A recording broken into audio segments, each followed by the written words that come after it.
ஏன்னா ரிவர்ஸ்ல கொண்டு போறீங்களா? பெண்கள்னா கல்யாணத்துக்காக வளர்க்கப்படுகிற பாய்லர் கோழிகளா?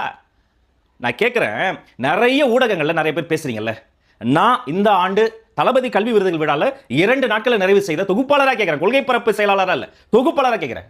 எத்தனை குழந்தைகளை அவர் வந்து முத்தம் கொடுத்துறார்? போற போக்குல பொத்தாம் பொதுவா யார் வீட்டுக்கோ கல்யாணமாக போற பொண்ணு ஒரு கூத்தாடிய போய் கட்டி பிடிச்சி எல்லாரும் முன்னாடியும் ஊடகங்கள் முன்னாடியும் முத்தம் கொடுத்ததை பத்தி நீங்க சொன்னீங்களா இல்லையா? நான் கேட்கிற 2 நாள் அமர்வுல அப்படி ஒரு சம்பவம் நடந்ததா? எவ்வளவு கீழ்த்தரமான பேச்சு, எவ்வளவு அசிங்கமான பேச்சு.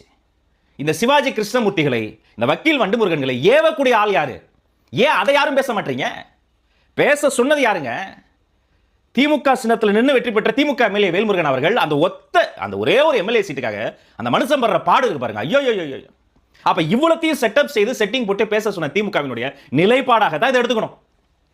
எப்படி இருந்த திமுக ஒரு காலத்துல பெண் விடுதலை, பெண் சுதந்திரம் பேசிட்டு இன்னைக்கு பொம்பளை